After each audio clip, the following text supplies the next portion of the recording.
epístola que o apóstolo Paulo escreveu aos Filipenses, capítulo 1, do verso 1 ao versículo de número 11. Nessa data especial que a nossa igreja celebra os 99 anos, esse é um texto especial para a gente, que o apóstolo Paulo escreveu para uma igreja que ele amava muito e que se torna para nós uma oportunidade de aprender com aquilo que Paulo escreveu para esta igreja. Filipenses capítulo 1, do verso 1 ao 11. Diz assim a palavra do nosso Deus: Paulo e Timóteo, servos de Cristo Jesus, a todos os santos em Cristo Jesus, inclusive bispos e diáconos que vivem em Filipos. Graça e paz a vós outros, da parte de Deus, nosso Pai, e do Senhor Jesus Cristo. Dou graças ao meu Deus por tudo que recordo de vós, fazendo sempre com alegria súplicas por todos vós em todas as minhas orações, pela vossa cooperação no Evangelho, desde o primeiro dia até agora. Estou plenamente certo de que aquele que começou boa obra em vós há de completá-la até o dia de Cristo Jesus. Aliás, é justo que eu assim pense de todos vós, porque vos trago no coração, seja nas minhas algemas, seja na defesa e confirmação do Evangelho, pois todos sois participantes comigo, da graça comigo. Pois minha testemunha é Deus, da saudade que tenho de todos vós, na terna misericórdia de Cristo Jesus. E também faço esta oração, que o vosso amor aumente mais e mais, em pleno conhecimento e toda percepção, para aprovardes as coisas excelentes, e serdes sinceros e inculpáveis para o dia de Cristo, cheios do fruto de justiça, o qual é mediante Jesus Cristo, para a glória e louvor de Deus. Amém. Deus nosso Pai, graças nós te damos pela leitura da tua palavra e pedimos ao Senhor que a ação do teu Espírito Santo seja sobre todos e cada um de nós nessa noite, em nome de Jesus. Para que todo impedimento, Pai, seja ele humano, seja ele circunstancial, seja ele maligno, ele seja suplantado, superado, vencido pela ação bendita do Teu Espírito Santo sobre nós essa noite, em nome de Jesus. E a semente bendita da Tua palavra caia em boa terra essa noite, que seja o meu e o coração dos meus irmãos, em nome de Jesus, Pai. E que essa semente possa frutificar para a glória do Senhor, a 30, a 60, como diz o Evangelho, a 100 por 1 para a glória do Teu nome. Nós oramos pedindo que seja assim, em nome de Jesus e para a Tua glória. Amém. Amém. Queridos irmãos, eu quero compartilhar com vocês hoje sobre o Evangelho em nós e nós no Evangelho. Essa é uma via de mão dupla que ocorre quando a gente tem um encontro com Jesus. O Evangelho em nós e nós, eu e você, no Evangelho.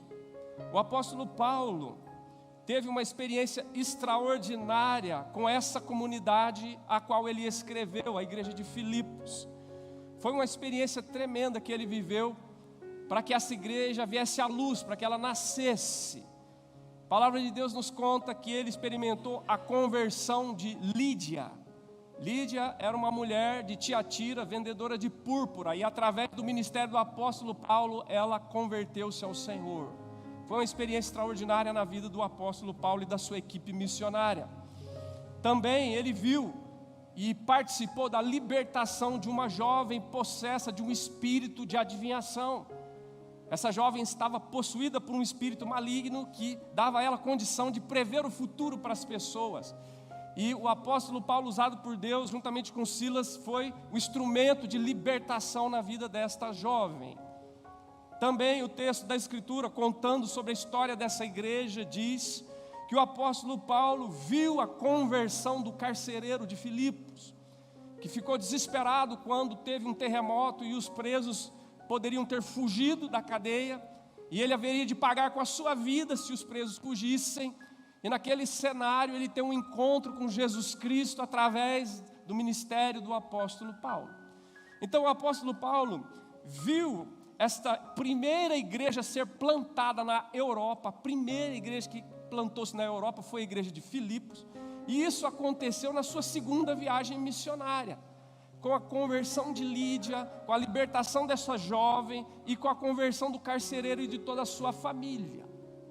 Ocorre o seguinte, irmãos, que houve um tempo na vida do apóstolo Paulo em que ele não tinha o evangelho na sua vida, e ele não andava no evangelho. Houve um tempo em que Paulo não tinha o evangelho em si, e ele não andava no evangelho. Ele era alienado em relação a Deus, a sua vontade, a sua palavra, aos propósitos de Deus para o seu coração. Na verdade, quando ele fala desse tempo, ele diz que ele era blasfemo, perseguidor e insolente. A palavra de Deus diz que ele perseguiu a igreja do Senhor.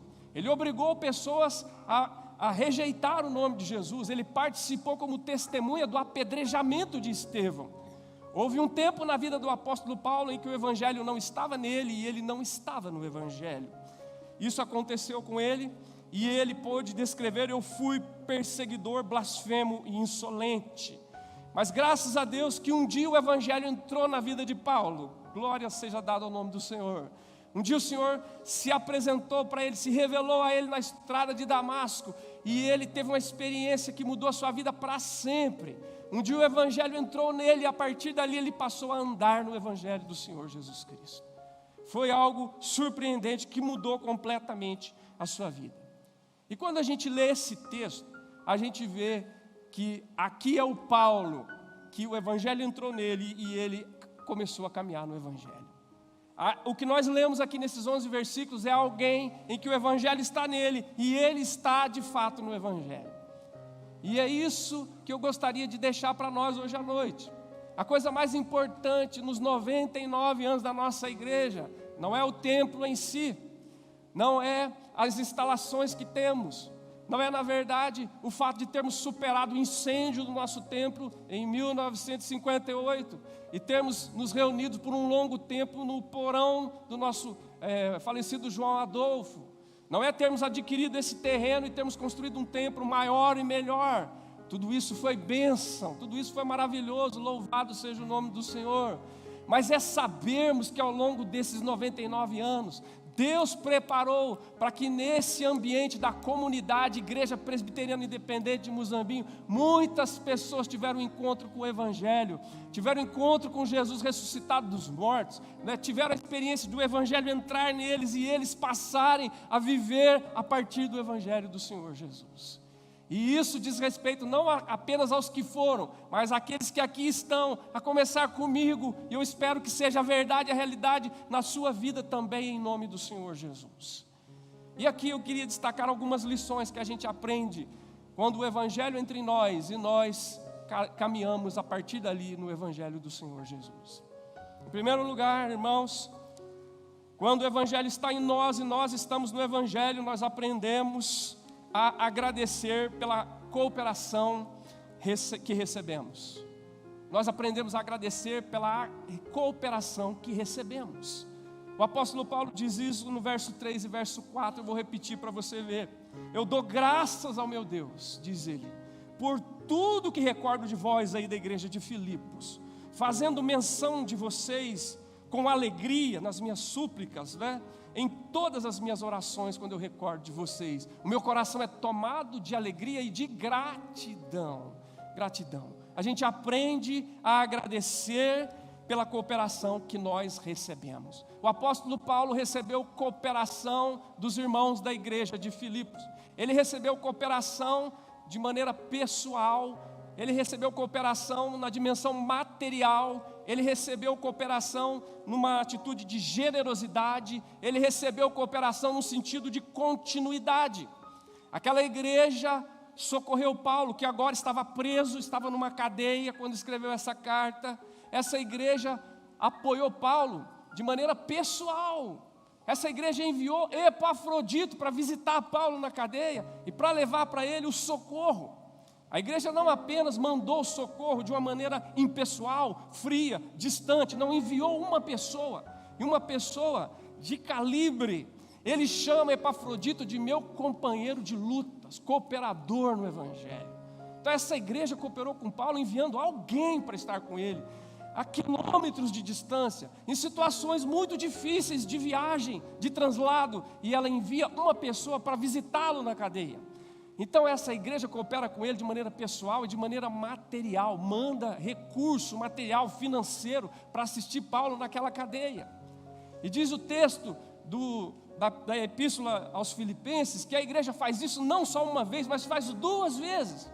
E ele dá testemunho no capítulo 4 que a igreja fez isso de uma forma tão generosa, tão mão aberta, que ele diz: eu tenho bastante, estou suprido, não me falta nada. Ele recebe cooperação pessoal, material, generosa, e recebe essa cooperação, como ele descreve aqui, de maneira contínua, de maneira perseverante, ininterrupta. O texto diz assim: vocês têm cooperado comigo, verso de número 5, pela cooperação no Evangelho, desde o primeiro dia até agora. Uma coisa é você ajudar no momento pontual e nunca mais precisar ajudar. Outra coisa é você ter que ajudar 2, 3 semanas. Outra coisa é você ter que ajudar 1 ano, ininterruptamente. E o texto diz, pelo testemunho de Paulo, que eles cooperaram de maneira contínua, generosa, material e pessoal. Então Paulo não tem outra atitude, não tem outra postura a não ser dizer: eu dou graças a Deus por tudo que eu recordo de vocês. Eu dou graças a Deus. E quando eu faço as minhas orações, eu faço com alegria e suplico por vocês, porque vocês participaram do meu ministério, cooperando de uma maneira extraordinária. Isso me leva a agradecer a Deus pela cooperação que eu tenho recebido da parte de vocês.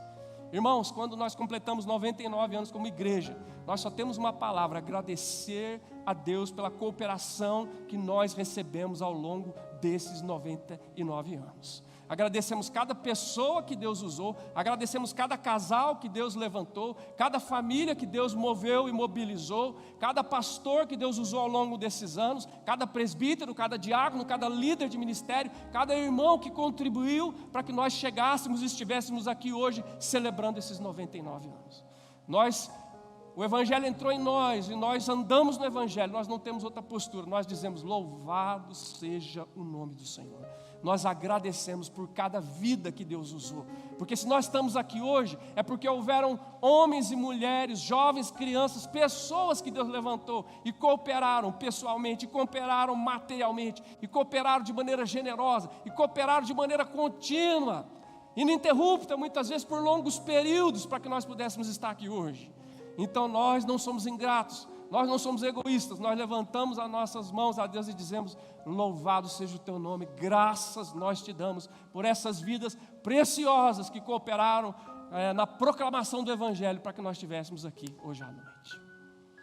Quando o Evangelho está em nós e nós estamos no Evangelho, nós aprendemos a agradecer pela cooperação que nós recebemos.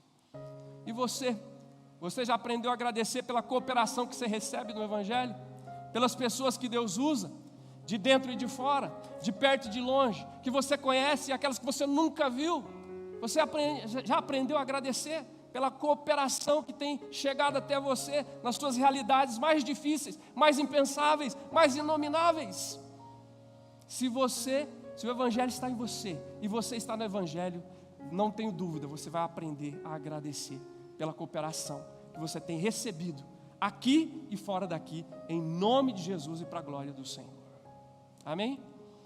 Segunda questão importante que eu observo nesse texto, nós aprendemos aqui com o apóstolo Paulo a confiar na transformação que nós almejamos, a confiar na transformação que nós desejamos, esperamos, almejamos.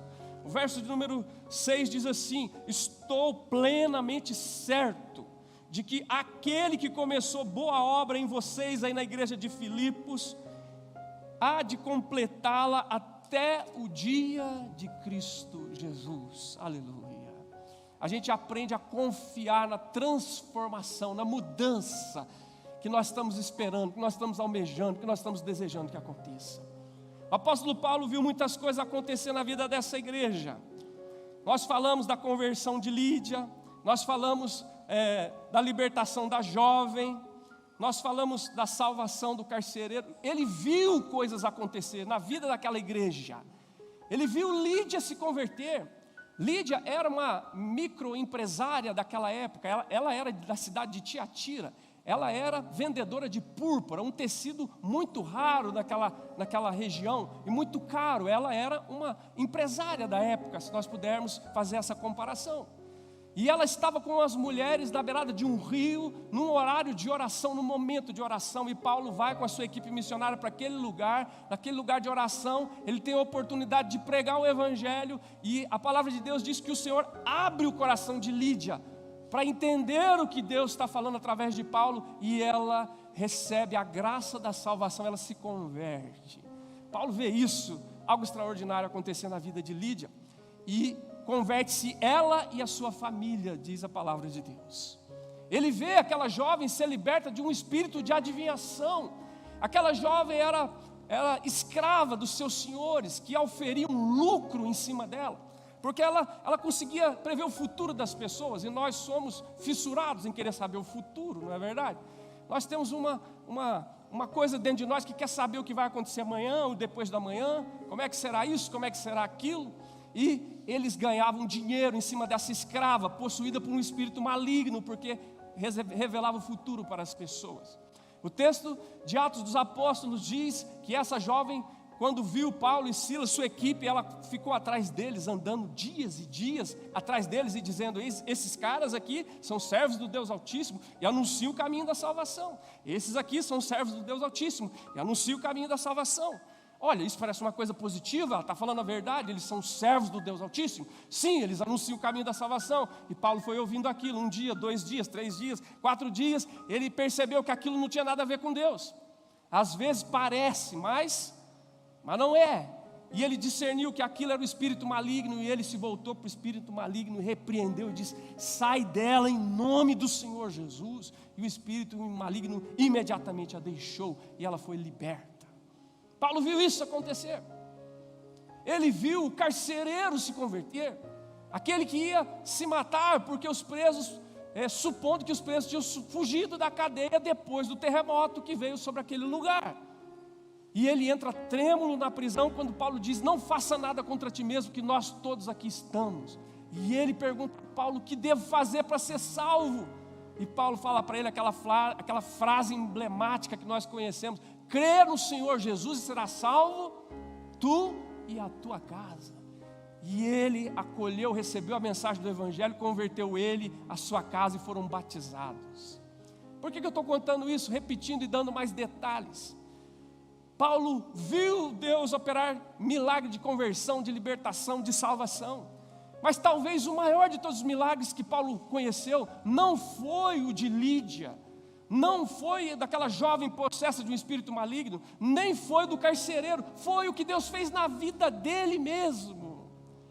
Ele era um perseguidor blasfemo insolente, e o Senhor revelou-se a ele no caminho de Damasco. Aquela luz brilhou do céu, ele ficou cego 3 dias, e ele ouviu o Senhor dizendo para ele: Saulo, Saulo, por que me persegues? Por que me persegues? E ele pergunta para o Senhor: quem és tu, Senhor? Eu sou Jesus a quem você persegue. A partir daquele dia a história dele nunca mais foi a mesma, e ele se transformou no maior apóstolo, no maior missionário, no maior pastor, no maior plantador de igrejas e no maior escritor do Novo Testamento. Escreveu metade do Novo Testamento, porque ele viu o que Deus pode fazer, porque ele experimentou o que Deus pode fazer. Então, quando ele diz assim para os irmãos, verso 6, estou plenamente certo de que aquele que começou a boa obra em vocês vai completar até o dia de Cristo Jesus, não era da boca para fora, não é pensamento positivo, ele sabia o que estava falando. Ele viu isso acontecer na vida de Lídia, ele viu isso acontecer na vida da jovem, ele viu isso acontecer na vida do carcereiro, mas mais que isso, ele viu isso na vida dele. Ele sabia quem ele era, ele sabia as inclinações do seu coração, ele sabia o que ele tinha feito no passado, e ele sabia que Deus é poderoso para fazer infinitamente mais do que tudo que nós pensamos ou pedimos, conforme o seu poder que opera em nós.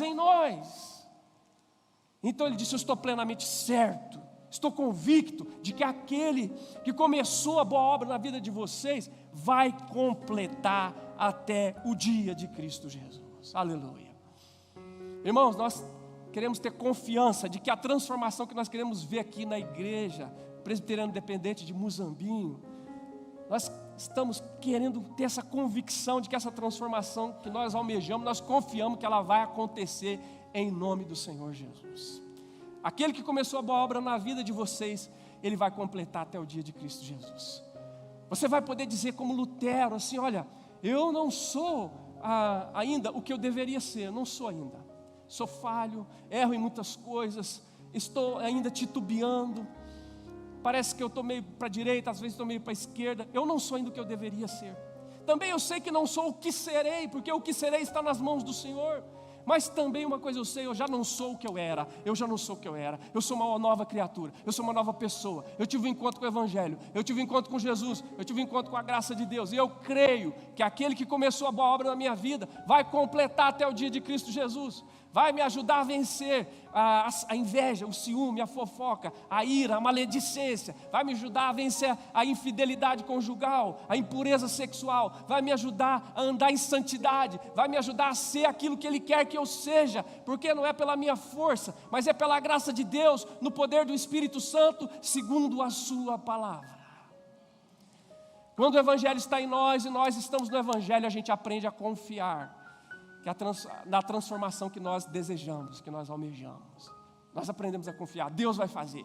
Então os pais acreditam, por isso eles apresentam seus filhos ao batismo, porque eles acreditam que Deus pode fazer coisas grandes. O meu filho vai se converter, vai confessar Jesus como Senhor e Salvador, vai se tornar um homem, uma mulher de Deus, eu creio. Por isso as irmãs que o marido não é convertido oram pedindo: Senhor, faça uma obra na vida do meu esposo, do meu marido, do meu filho, do meu pai, da minha mãe, porque nós cremos que Deus é poderoso para fazer coisas extraordinárias, porque Ele fez em nós, e Ele pode fazer através de nós, e Ele pode fazer apesar de nós, para a glória do seu nome.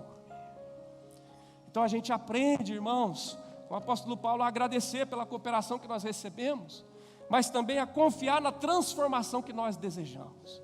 Qual é a transformação que você deseja que aconteça?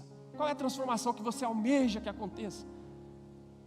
Com alguém que está ao seu lado, com alguém da sua família, mas em primeiro lugar, qual é a transformação que você almeja, que você deseja que aconteça com você? Vamos confiar que Deus vai fazer. Vamos confiar. Há uma canção antiga, não tão antiga, que dizia assim: aquele que começou a boa obra em minha vida é fiel, não descansará, não desistirá, enquanto não houver terminado. Não vivo do que vejo, mas vivo do que creio. Ele é fiel, Ele é fiel, Ele é fiel. Se o Evangelho está em nós e nós estamos no Evangelho, nós aprendemos a agradecer pela cooperação que recebemos, e nós aprendemos a confiar na transformação que nós almejamos. Que seja assim, que essa confiança seja firme no meu e no teu coração, em nome de Jesus e para a glória do Senhor. Amém? Terceira questão que a gente aprende com o apóstolo Paulo: quando o Evangelho está em nós e nós estamos no Evangelho, a gente aprende a valorizar a afeição que conquistamos. A gente aprende a valorizar a afeição que nós conquistamos. O apóstolo Paulo com a sua equipe missionária tiveram o privilégio de plantar essa igreja. E para que essa igreja fosse plantada, houve revelação de Deus. O apóstolo Paulo com a sua equipe estava preparado para ir para um lugar, o Espírito de Jesus impediu. Estava preparado para ir para outro lugar, o Espírito de Jesus impediu. Eles não sabiam o que fazer, diz Atos 16, a partir do verso 6 em diante. E aí, durante a noite, ele tem uma visão, uma revelação de Deus, dizendo com um jovem, um um varão da Macedônia, dizendo: passa a Macedônia e vem para cá. E ele vai para aquele lugar a partir de uma visão que ele recebe da parte de Deus. A Escritura diz também que além da visão, ele viveu tribulação. Porque depois que aquela jovem foi liberta do espírito de adivinhação, e os seus senhores perderam a fonte de lucro, o money, o cash, o Deus desse tempo e desse século, você sabe, mexeu no bolso, perde amizade, acaba casamento, desfaz sociedade, separa a família, mexeu no cash, mexeu no money, acabou tudo, acaba casamento, acaba tudo, porque é o Deus desse mundo. O apóstolo Paulo mexeu num negócio perigoso, tirou a fonte de lucro desses senhores. E eles denunciaram Paulo, que foi com Silas para a praça pública, acusado falsamente, apanharam de vara. Depois você lê Atos 16, eu estou contando para ganhar tempo. Apanharam de vara, e depois foram parar no cárcere interior com o pé no tronco. Então aconteceu visão, revelação, aconteceu tribulação, aconteceu adoração. À meia-noite, o texto diz que eles cantavam e oravam ao Senhor. Você imagina, depois de se apanhar de vara na praça pública, ser acusado falsamente e parar no cárcere interior, daquelas masmorras insalubres, né, com os pés no tronco. À meia-noite você tinha vontade de fazer o quê? Você teria vontade de fazer o quê? Xingar, praguejar, reclamar, murmurar, se revoltar, blasfemar contra Deus? Não, eles oravam e cantavam louvores ao Senhor. Por quê? Porque o Evangelho estava neles e eles estavam no Evangelho. É por isso. Aconteceu tudo isso que eu estou falando: visão, tribulação, adoração, intervenção de Deus. Aconteceu um terremoto que abalou os alicerces do cárcere, e as portas das cadeias se abriram. Aconteceu uma intervenção de Deus ali naquele lugar. Não foi para Paulo e Silas fugir, foi para o carcereiro se converter. Mas aconteceu revelação, visão, aconteceu tribulação, aconteceu adoração, aconteceu intervenção de Deus, mas também aconteceu comunhão.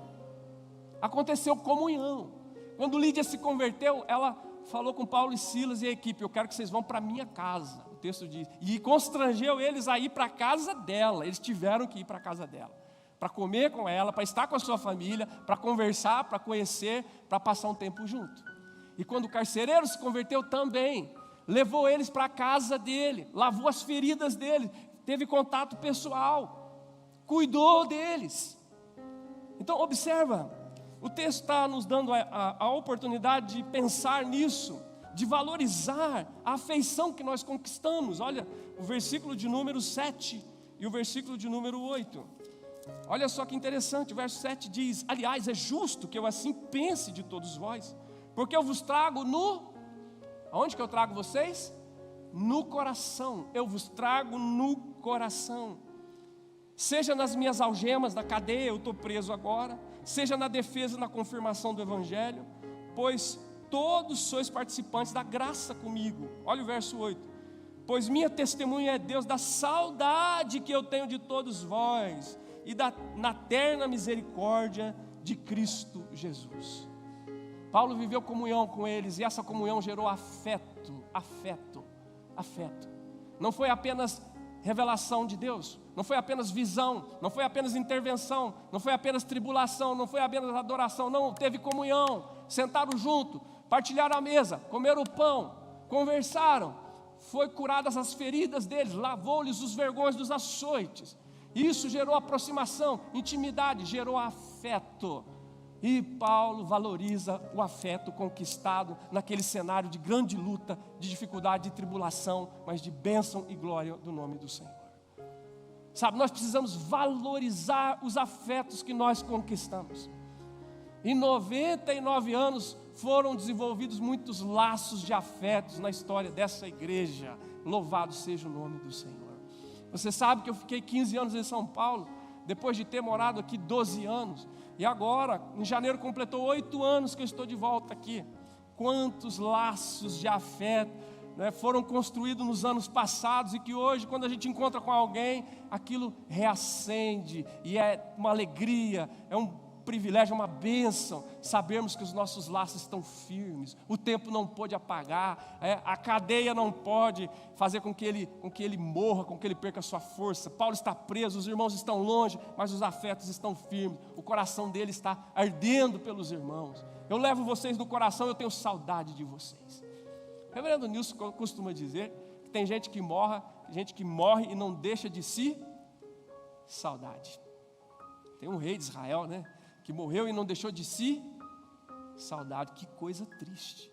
Paulo lembra dos filipenses e fala: não, eu carrego vocês no coração e eu tenho de vocês saudade.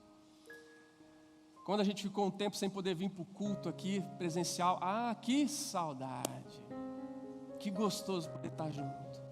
Sabe, meus irmãos, nós precisamos valorizar os afetos que nós conquistamos.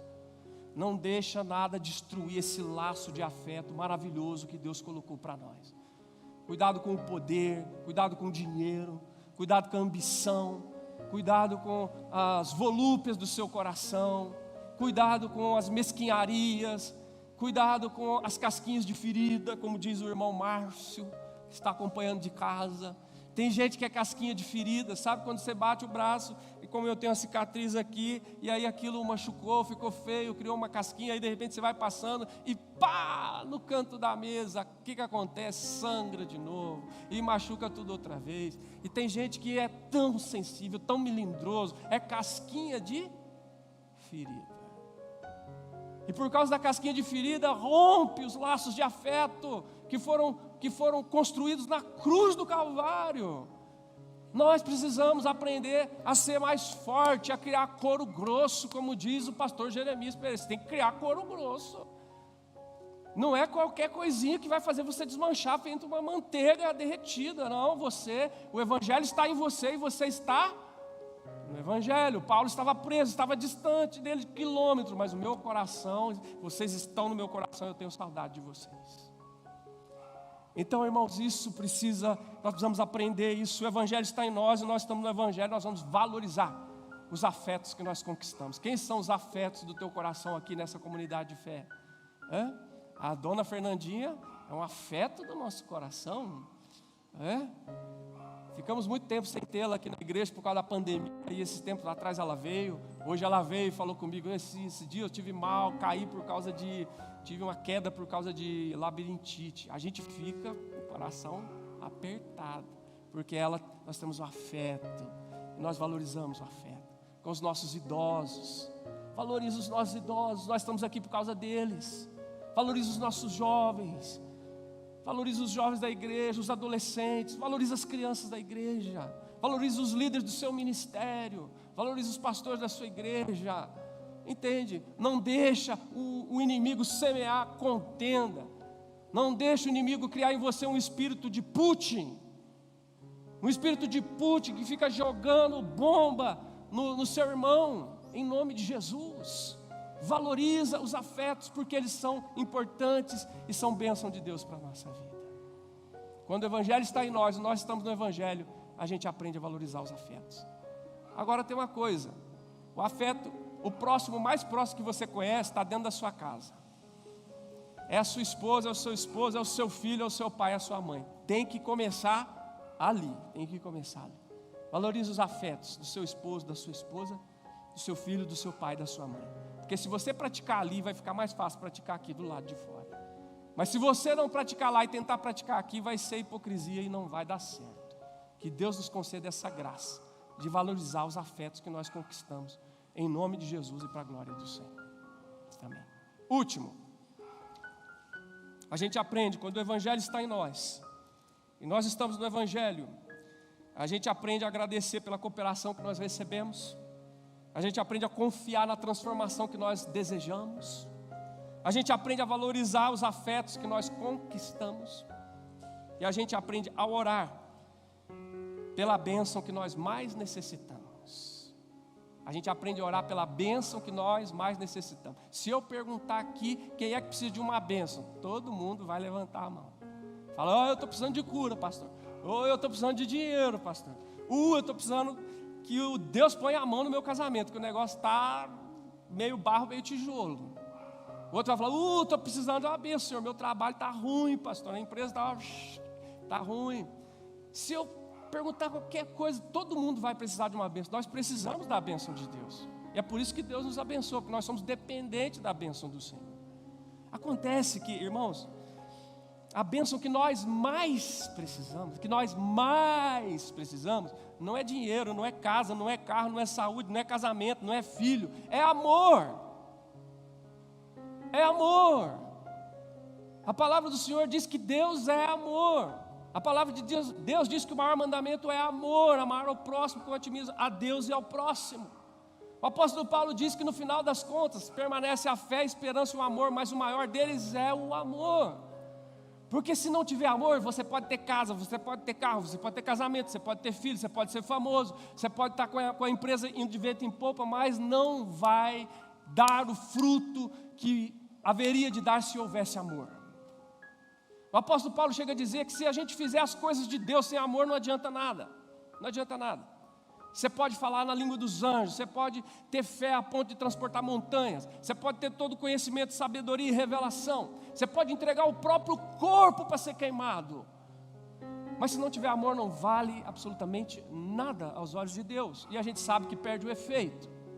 E aí o apóstolo Paulo ora, verso 9, ele ora: também faço esta oração para que o amor, não é o dinheiro, para que o amor não é bens materiais, para que o amor não é fama, sucesso, posição social, para que o amor de vocês aumente mais e mais, no pleno conhecimento e em toda percepção. Para quê? Para que vocês aprendam a provar as coisas excelentes, ser sinceros, inculpáveis, até o dia de Cristo, cheio do fruto de justiça, que é mediante Jesus, para a glória e louvor de Deus. Quando o Evangelho está em nós, e nós estamos no Evangelho, a gente aprende a orar por aquilo que nós mais necessitamos, que é o amor de Deus no nosso coração. Amém? O amor de Deus. E Paulo fala, não é sentimentalismo, não é emocionalismo. O verso 9 diz, é o amor que está calcado no pleno conhecimento e em toda percepção. É um amor maduro, consistente, é um amor que brota do Evangelho. Ele tem bases onde ele está estabelecido. Ele está estabelecido no pleno conhecimento e toda percepção. Não é sentimentalismo, não é emocionalismo barato, não é amor de novela, não é amor da moda, não é poliamor, não é amor do Evangelho. É o amor que está baseado em pleno conhecimento e toda percepção da palavra de Deus. Para quê? Para que você tem que ter amor? Para escolher o melhor da perspectiva de Deus, tá? O texto diz, verso 10, para aprovar as coisas excelentes, porque às vezes você faz escolhas que parecem ótimas, que parecem maravilhosas aos olhos dos homens, e são uma desgraça aos olhos de Deus, porque você fez essas escolhas, pautado nos valores dos homens, pautado nos enganos do seu coração, pautado naquilo que o mundo dita, e não pautado na palavra de Deus, no Evangelho e no amor do Senhor. Então que Deus derrame amor sobre nós, para que a gente escolha o que é melhor da perspectiva de Deus, em nome de Jesus. A vida é feita de escolhas, você tem que fazer escolhas, eu tenho que fazer escolhas, nós precisamos escolher o melhor. E quem é que nos orienta? É o amor de Deus que nos orienta a fazer escolha em relação à nossa esposa, em relação ao nosso filho, em relação ao nosso trabalho, em relação à nossa vida ministerial. É o amor que é o direcionamento para a gente fazer escolha e ser bênção na nossa vida, em nome de Jesus. Para quê? Para escolher o melhor da perspectiva de Deus. Para quê? Para ser santo diante do Senhor, para ser agradável ao Senhor. Esse é o nosso desejo, é ser agradável a Deus. O verso 10 diz assim, para aprovardes as coisas excelentes, serdes sinceros e inculpáveis para o dia de Cristo. Para eu e você sermos agradáveis a Deus, termos uma vida pura, santa diante de Deus. Não é perfeita, porque perfeito nós não somos e ninguém é. Não é perfeito, mas é ser alguém temente a Deus, é ser alguém que tem o desejo de andar na presença de Deus, de fazer a vontade de Deus, alguém que ama a palavra de Deus, alguém que está querendo ver a volta de Jesus e estar preparado para o dia de Cristo.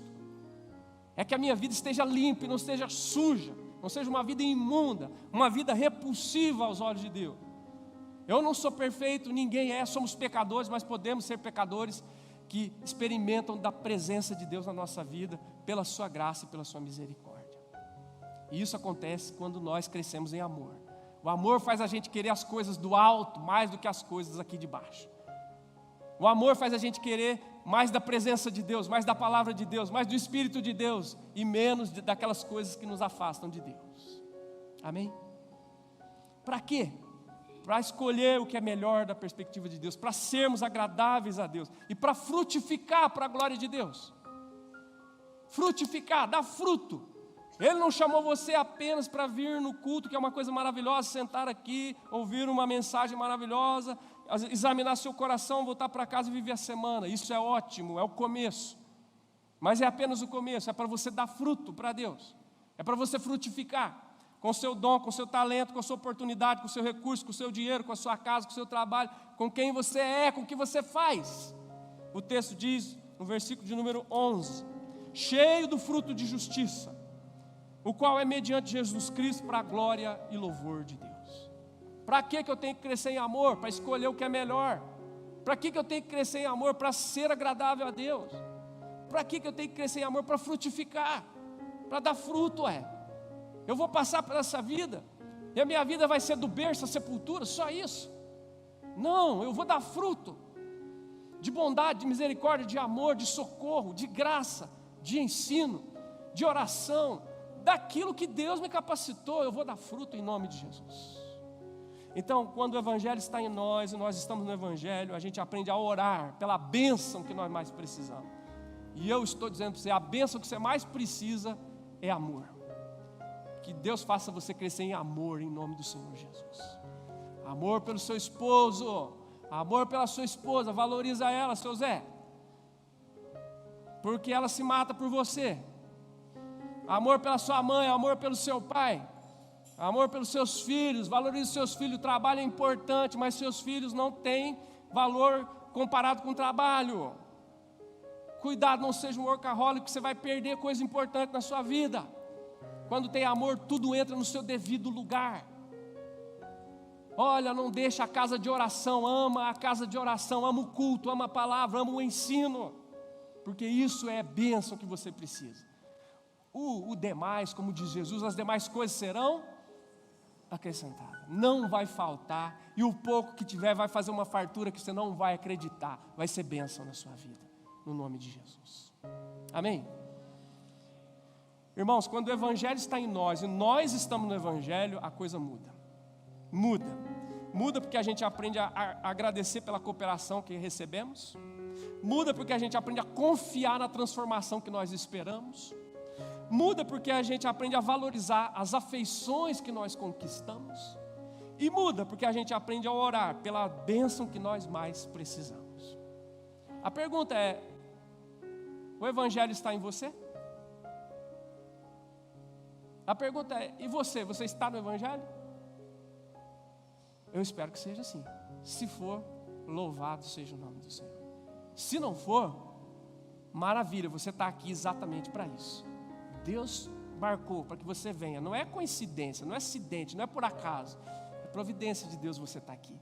Para que você saiba que você vai sair daqui hoje e Deus quer que o Evangelho esteja em você. E que você esteja no Evangelho a partir de hoje, em nome de Jesus e para a glória do Senhor. Amém? Vamos orar?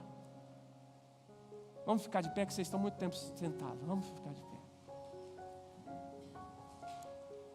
Senhor, obrigado pela Tua palavra, Pai. Obrigado por essa experiência do apóstolo Paulo com a igreja de Filipos. Obrigado por esta mensagem que nos ajuda a entender que o que o Senhor quer é que o Evangelho esteja em nós, no nosso coração, na nossa vida, e que nós estejamos caminhando à luz do Evangelho, nos princípios do Evangelho, na prática do Evangelho. Foi assim com Paulo, foi assim com os irmãos de Filipos. Tem sido assim na vida da nossa igreja nesses 99 anos, na vida dos irmãos que aqui passaram. E eu peço que seja assim na minha vida e na vida dos meus irmãos aqui, em nome do Senhor Jesus. Em nome do Senhor Jesus.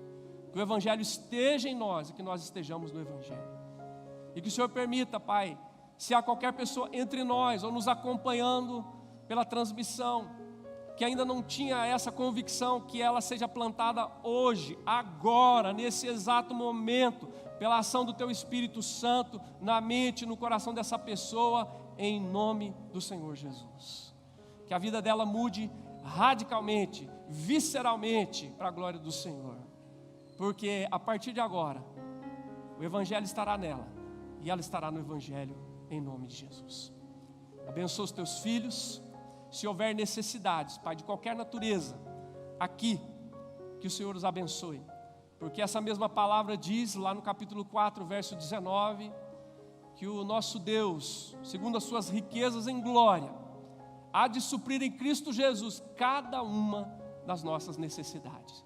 Eu peço que as necessidades dos meus irmãos sejam supridas em nome de Jesus e para a glória do Senhor. Amém. Amém. Deus abençoe os irmãos. Obrigado.